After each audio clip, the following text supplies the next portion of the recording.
What is going on, everybody? My name is Ryan Scarfone from College Court Report. I am the Notre Dame beat writer for the website, bringing you a little recap of Notre Dame's 88-58 victory over the NC State Wolfpack that took place yesterday. It's Thursday, January 4th. It's brutally cold outside here in Waterloo, Ontario, Canada, but don't worry, we are inside, we are nice and cozy, and we'll get through this. Hope everyone's having a good day. The weekend's fast approaching. Happy New Year.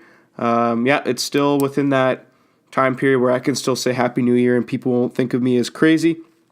So let's get right into it. Notre Dame is now 2-0 in ACC play.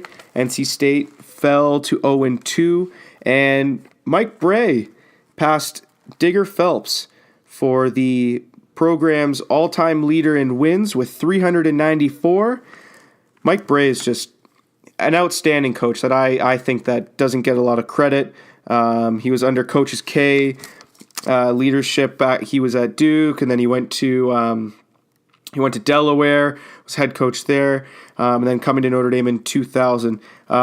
He is a coach that I constantly think doesn't get enough credit. Every time Mike Bray's name comes up, that's always one of the first things I say, because it's true. He doesn't get enough credit. I was talking to Nicola Jogo in the summer, guard for Notre Dame, and him and I were just saying, like, we don't get how Mike Bray, from the success that he's had and what he's done to this program, how he still does not get the credit. I mean, he's led Notre Dame to about 8 or 9 tournament appearances, back-to-back Elite Eights in 2015 and 2016. Conference title game he led them to a conference title game last year. He won the program's first ever conference title in 2014. He's sending players to the NBA like Pat Connaughton on Portland Trail Blazers, Jaren Grant, who was on the Knicks, he now is on the Bulls.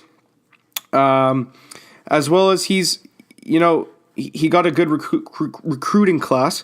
I know he'll never get the 5 stars because that's not type of a program Notre Dame is. Notre Dame wants the guys that are all in, that will stay there 4 years. But regardless of that, they're still getting those 4 stars. I mean, DJ Harvey, TJ Gibbs, they were all 4 stars. And now he got 4 4-stars coming in next year and 1 3-star. One of the best recruiting classes that he's ever had. I can't wait to see how they play. And given the lack of depth that they have kind of this year, although that depth showed a lot of promise in this game with key guys out, definitely those recruits coming in next year are going to have to step up. So let's jump into yesterday's game. So coming into the game, everyone knew that Notre Dame's best player in Bonzi Colson, who's averaging 21.4 points per game and 10.4 rebounds per game, was out. He had a foot fracture that he suffered the day before, out 8 weeks. No one knew really how Notre Dame was going to respond. I didn't even. In my preview, I was like, I don't know how Notre Dame's going to respond, given that they don't really have a lot of guys that are stepping up off the bench. It's literally Bonzi Colson and the rest of the starters providing much of the production. So I was a little shaky on how this was going to play out, and I even thought that I thought the game was going to be close as it is, but I thought it was going to be a lot closer now with Bonzi down. And they responded pretty well. They were playing fast as ever, good defense, played a nice zone, and were scoring the ball like usually. Matt Farrell was finding his guys in open spots. Guys like Jogo were getting in there. Harvey was getting in there, driving to the basket. They were playing like the Notre Dame team that we've always known and that they're capable of playing. But then Matt Farrell goes down. Everyone was like, geez, an already thin Notre Dame team, what's going to happen next? And the guys still step up. Gibbs and Pfluger and Gebbin really led this team. Harvey had a coming out party. He had a great game.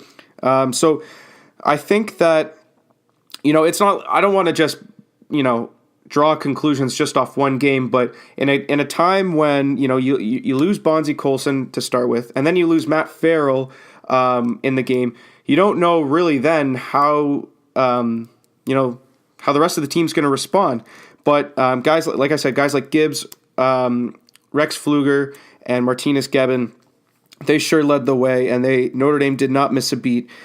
beating the NC State Wolfpack by 30. Gibbs finished with 22 points, 7 rebounds, 5 assists. DJ Harvey finished with 17 points.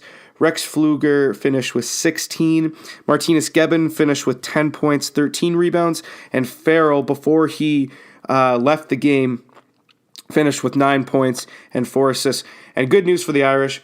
We don't know whether Matt Farrell is going to come back. We don't know if he's going to be ready for. We don't know when he's going to come back. We don't know if he's going to be ready for the Syracuse game this Saturday. But a good thing that I saw was, after when he went down and he limped off, it looked like he kind of rolled his ankle a bit. After when he went to the medical staff and he was on the bench, after he was looked after, I noticed that he came back to sit with the rest of his teammates on the bench. He wasn't towards the end, or he didn't leave to go to the locker room. He was sitting in the middle of the bench with just a warm-up shirt on, and he still had his jersey on underneath. Obviously, he still had his basketball shoes on. Didn't have anything taped, which is a good sign. If it was a lot worse, he probably would have not returned to the bench. He probably would have left to go to the locker room. He might have did left to go to the locker room, but he didn't stay there, which is good. He still had his shoes on, so it looked like they're just taking precaution and they don't want to rush his recovery. Also something to note, the bench contributed 14 points, which is a lot better than what they've been doing. Sometimes the bench has been contributing all of 2 or 4 points, so that's a good sign. Talking team stats now. So Notre Dame shot 51.8% from the field. NC State shot 36.7% from the field. From three-point range, the Irish were shooting 44% to NC State's 33%.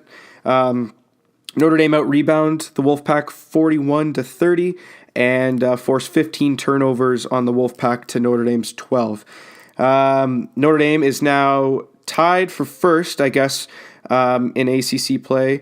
They are tied with number 8 Virginia, who's 2-0 on the season, 2-0 on ACC play, 13-1 overall in the season, as well as number 25 Clemson, who I did not expect to be doing this well, is 2-0 as well in ACC play, and as well as 13-1 on the season. They're becoming a bit of a surprise. Hopefully, they keep doing well, because the better that these teams do, and the better the competition is, Notre Dame gets good wins over them. It's more of a reason for the committee to put them in the NCAA tournament should they not win the automatic bid. So lots to look forward to in the next games. Next game, Notre Dame has a date with Syracuse at Syracuse. It's taking place on January 6th. At 3:15 p.m., broadcasting live on ESPN2. The Syracuse Orangemen are 12-3 on the season, 1-1 in conference play. They just lost to Wake Forest, so they'll be trying to get back into the win column, and I'm sure they're going to be hungry for a win against the Fighting Irish.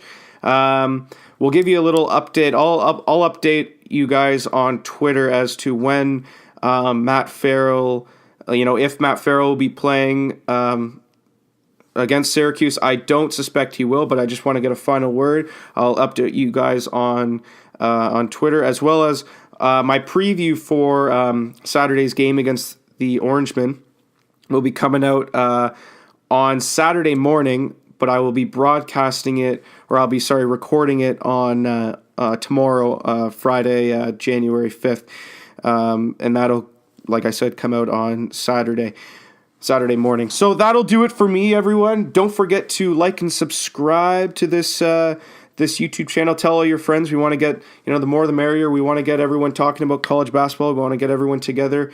We're going to be providing with a lot more of this digital content, like I said, as well as our written pieces are on the site. College Court Report. collegecourtreport.com is where you can find all articles on various teams within the college basketball nation.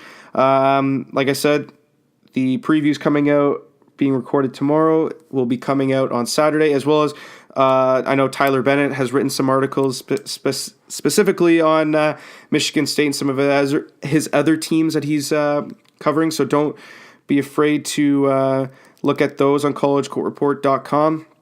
As well as don't forget to follow us on Twitter. Follow my personal account at RyanScarfone17, or you can follow my Notre Dame account where I post all my Notre Dame related content there and provide game updates.